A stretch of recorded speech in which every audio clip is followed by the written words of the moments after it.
اعوذ باللہ من الشیطان الرجیم بسم اللہ الرحمن الرحیم لا حول ولا قوة الا باللہ العلی العظیم الحمد للہ رب العالمین والصلاة والسلام علی افضل السفراء والمبشرین بالقاسم محمد وآلہ الطیبین الطاہرین المعصومین وصحابہ البررۃ المتقین اما بعد، جیسا کہ اس سے قبل مرکزی افکار اسلامی کے حکم کی تعمیل کرتے ہوئے اور ان کی خواہش اور ان کے فرمان کے پورا کرنے کے لیے حضرت امیر المومنین علی بن ابی طالب علیہ السلام کی بستر شہادت کی وصیت کے بیان میں اپنی کم مائگی اور کم بساطی کے ساتھ کچھ گزارشات کل بیان کی گئی تھی۔ خطبے کا باقی حصہ، اس پہ کوئی تھوڑا سا تبصرہ اور کچھ رہنمائی۔ ارشاد ہوا واللہ اللہ فی الایتام فلا تغبوا افواہہم ولا یضیعوا بحضرتکم۔ حضرت اس مقام پر ایک انسانی معاشرے کی ضعیف مخلوق کی طرف انسانیت کی توجہ دلا رہے ہیں۔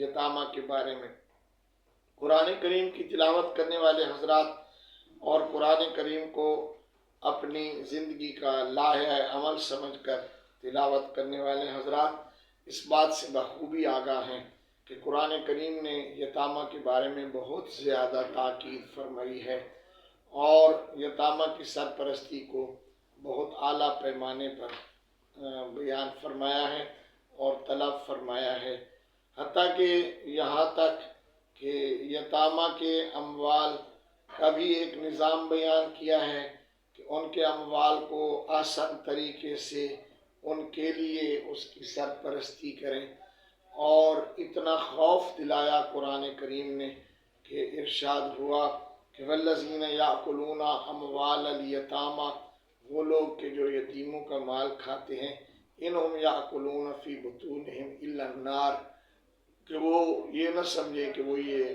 کھانا کھا رہے ہیں، گوشت روٹیاں کھا رہے ہیں، یا یہ اپنے پاس رقم جمع کر رہے ہیں یا کوئی اپنا سرمایہ بنا رہے ہیں، بلکہ وہ ایسے سمجھیں کہ وہ جہنم کی آگ اپنے پیٹوں میں بھر رہے ہیں۔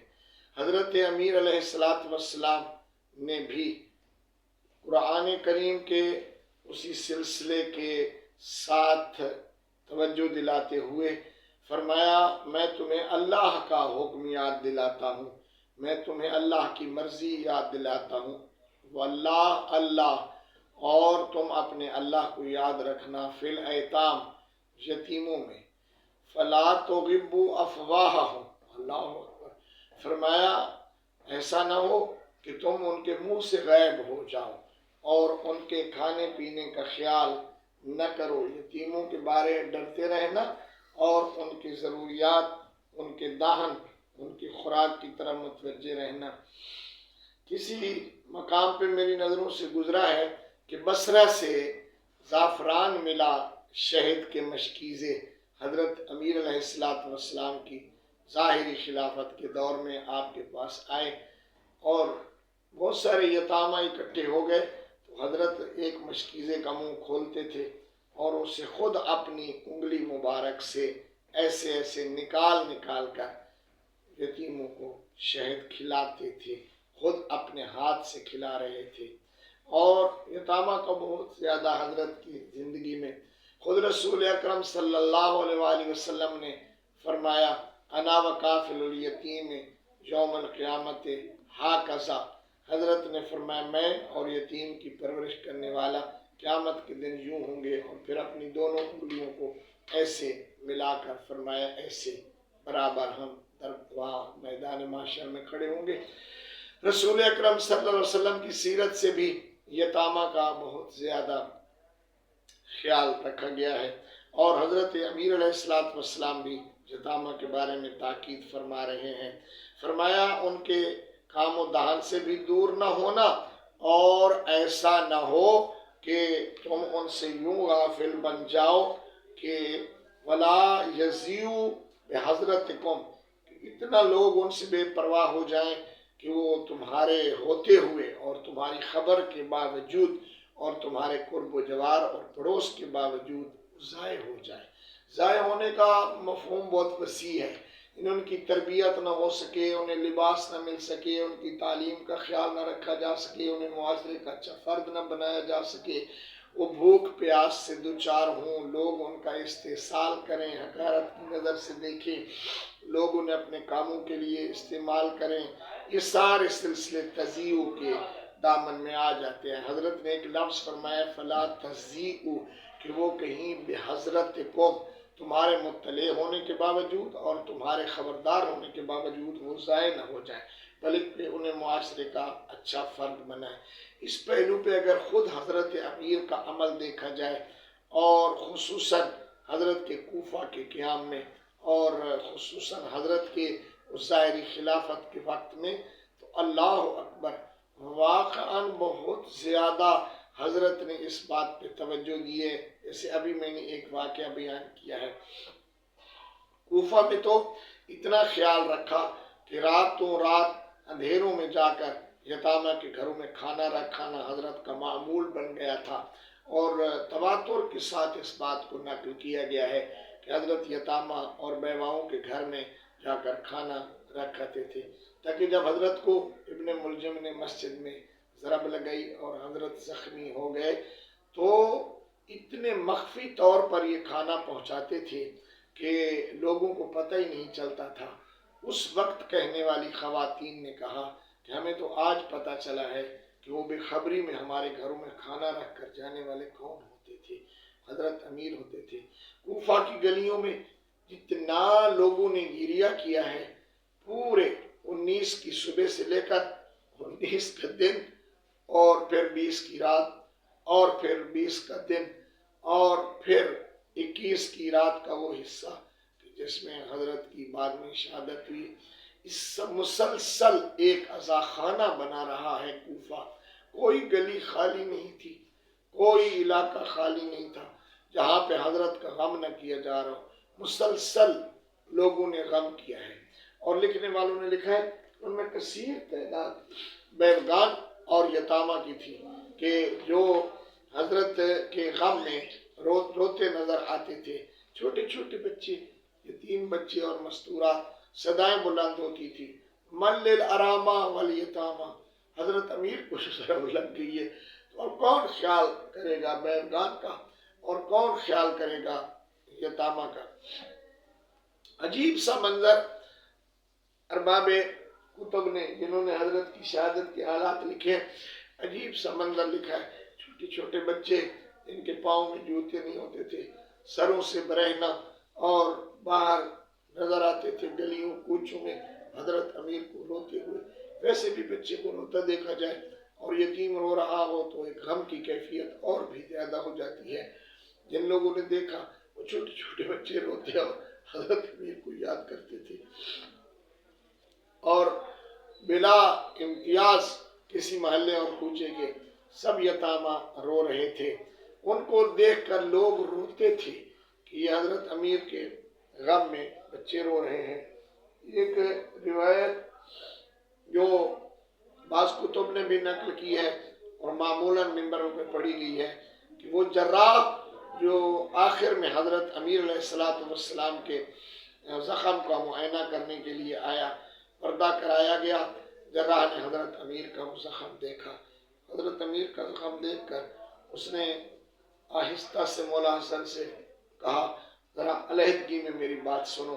حضرت امیر کے زخم کے بعد مولا حسن کو صحن میں لے گیا اور کہنے لگا دیکھو تمہارے بابا کا زخم بہت گہرا ہو گیا ہے، اور میں نے دیکھا ہے کہ حضرت کے دماغ مبارک تک زہر پہنچ چکی ہے۔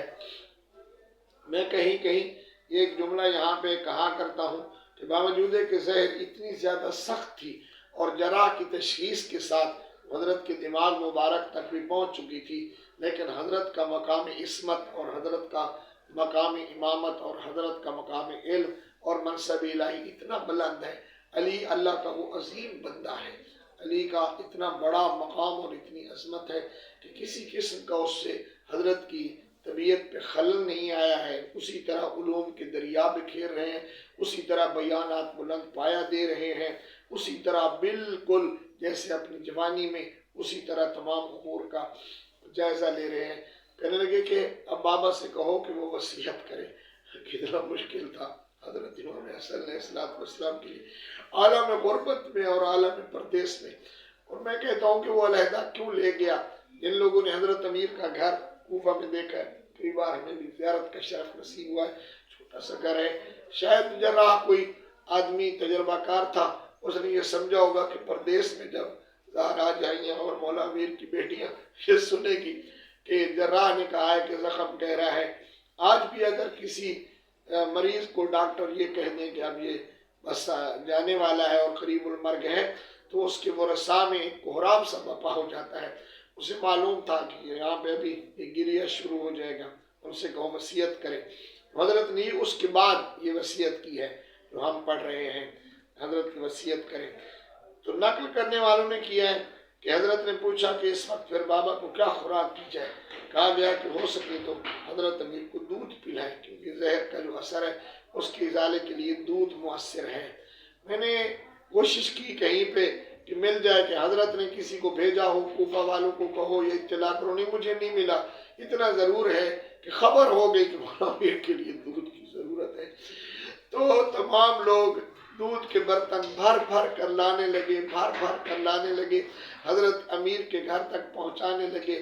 حتیٰ کہ ایک صف بندی ہو گئی حضرت امیر کے گھر کے سامنے دودھ دینے والوں کی.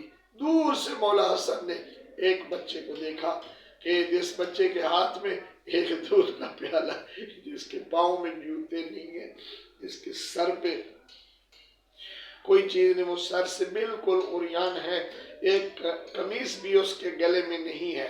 تو حضرت آگے بڑھے اور فرمایا اسے آگے آنے دو، یہ مولا امیر کا خصوصی بچہ ہے.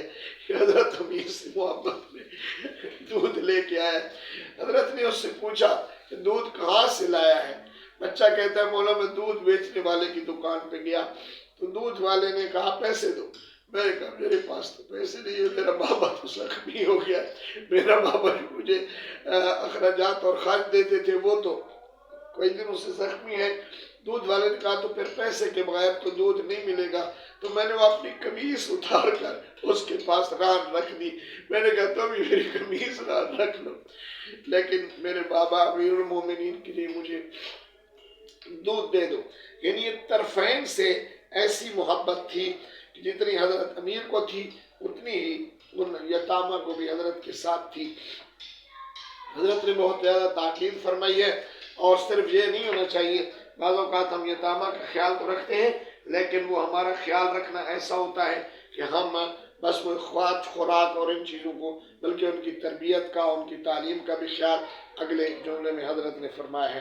پھر فرمایا واللہ اللہ فی جیرانکم فإنہم وصیت نبیکم. اللہ کا خوف رکھنا اور اللہ کو یاد رکھنا اپنے پڑوسیوں کے بارے میں.